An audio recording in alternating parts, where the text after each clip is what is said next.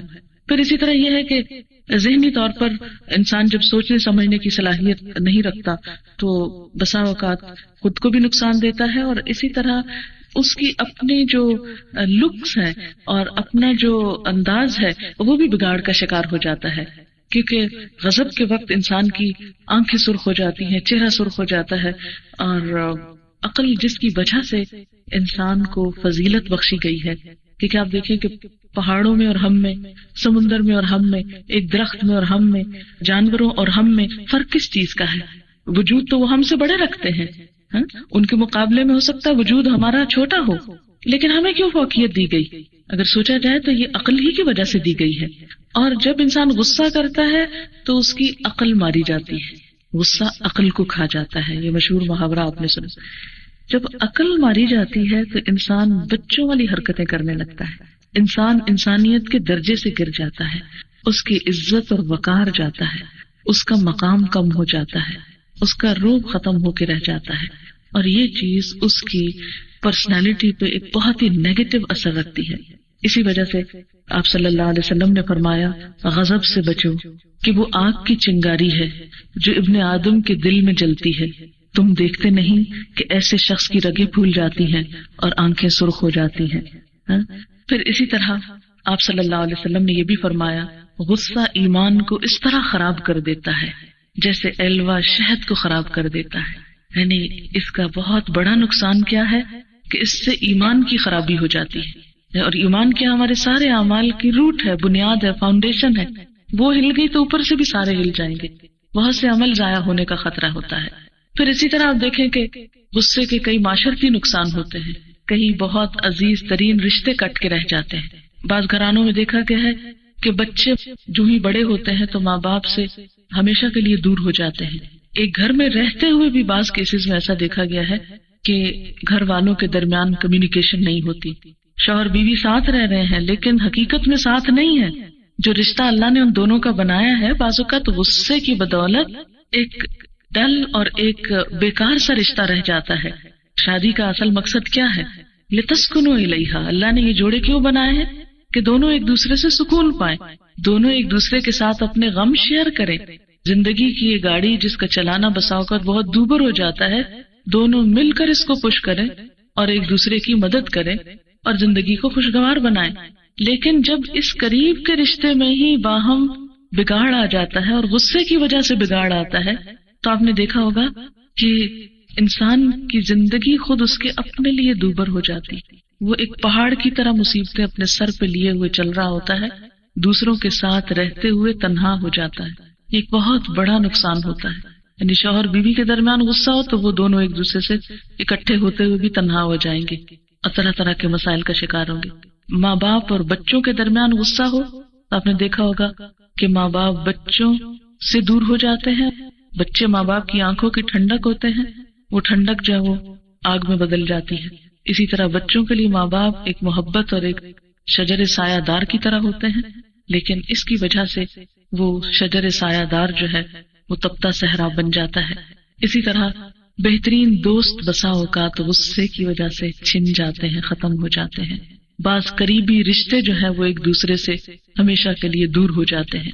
آپ نے دیکھا ہوگا کہ عموماً خاندانوں کے اندر بہت رفٹس ہوتی ہیں اور ایک دوسرے سے سال ہر سال ملاقات نہیں ہوتی، یا بعض اوقات بڑی محبت اور چاہت سے ملتے ہیں، چھوٹی سی بات پہ غصہ آتا ہے، ایک دوسرے کو بڑی بڑی باتیں سنا دیتے ہیں، وقتی طور پہ غصہ ٹھنڈا ہو جاتا ہے، لیکن ہمیشہ کے لیے پھر ان محبت کے رشتوں سے انسان دور ہو کر رہ جاتا ہے.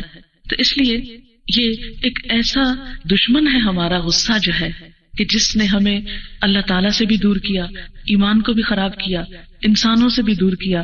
تو کیوں نہ ہم اس کو بہتر طریقے پر استعمال کرنا سیکھیں تاکہ ہم اپنی زندگی سے، صلاحیتوں سے، دنیا کی نعمتوں سے صحیح فائدہ اٹھائیں اور آخرت میں بھی فائدہ اٹھائیں. آپ دیکھیں کہ دنیا کی نعمتیں حرام ہو جاتی ہیں نا بعض اوقات. مثلاً کھانے کا ٹیبل لگا ہوا ہے، آپ نے سارا دن تکلیف اٹھا کے کھانا تیار کیا، لگایا سب، اب وقت ہے کہ سب خاندان والے بیٹھے مل بیٹھ کے کھائیں پیئیں، لیکن کیا ہوا؟ کسی چھوٹی سی بات سے کوئی ایک شخص غصے میں آ گیا، اس نے چیخنا چلانا شروع کر دیا. اب دیکھیں سب کھانا بھی رکھا ہے، سب اپنی اپنی جگہ سہمے بیٹھے ہیں اور ایک اداسی ماحول پہ چھا گئی، صرف کس لیے کہ ایک شخص اپنے غصے پہ کنٹرول نہیں کر سکا، جس کی وجہ سے سب کی خوشی پہ پانی پھر گیا. اس طرح کے بہت سے مواقع آپ کے سننے میں، دیکھنے میں اور مشاہدے میں آتے رہے ہوں گے، اور یہ عموماً ایک شخص کی بسا اوقات کمزوری کی وجہ سے سب سفر کرتے ہیں، نقصان اٹھاتے ہیں. اور بسا اوقات پھر یہ ہے کہ وہ تشدد جب زیادہ بڑھتا ہے تو جسمانی طور پر یا اور بہت سے اعتبار سے نقصان دیتا ہے انسان دوسروں کو، اور زندگی جہنم ہو جاتی ہے. اس لیے بہت ضروری ہے کہ ہم اپنے غصے پہ قابو پائیں اور قابو پانا سیکھیں. اس کے لیے کیا چیز ہیلپ کرے گی؟ بالکل آپ دیکھیں نا، جیسے غصے کو آگ سے تعبیر کیا گیا نا، تو جیسے کہیں آگ لگی ہو تو آپ اس کے لیے کیا کرتے ہیں؟ اس کو بجھانے اور اس کو کنٹرول کرنے کی فکر کرتے ہیں. تو بالکل اسی طرح غصے کی چنگاری جب شعلہ بننے لگے تو کیا کرے انسان؟ اس کو روک لے.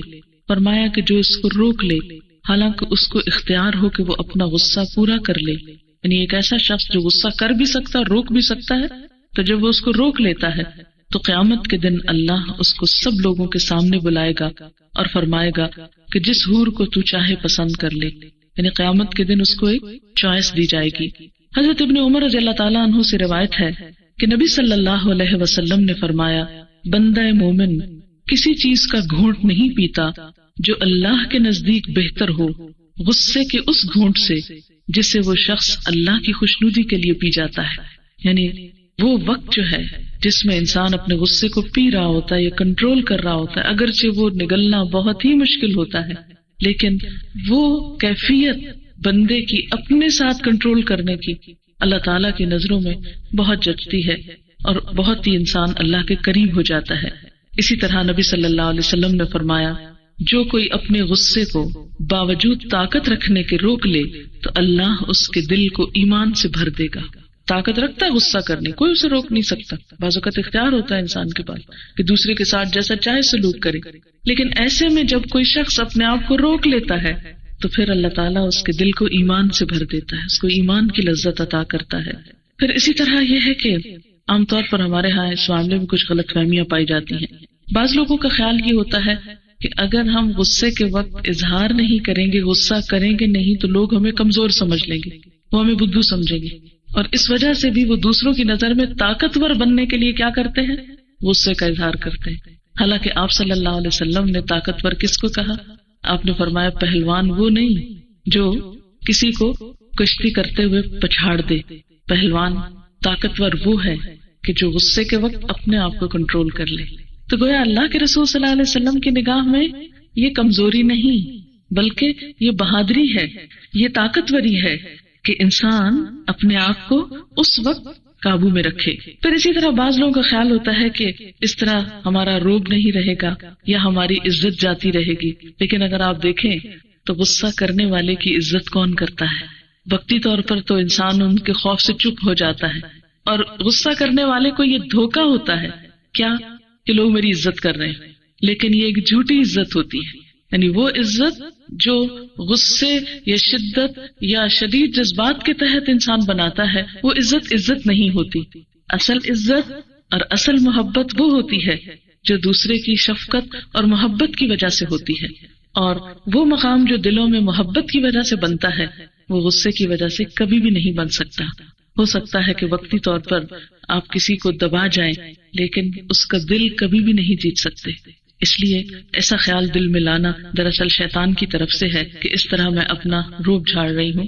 پھر اسی طرح یہ ہے کہ بعض لوگ یہ سمجھتے ہیں کہ اگر ہم نے غصہ نہ کیا تو دوسرے ان کو کنٹرول کر لیں گے، دوسرے ان کو دبا لیں گے یا ان کو اپنے سے چھوٹا سمجھ کر ان پر ناجائز تسلط قائم کریں گے۔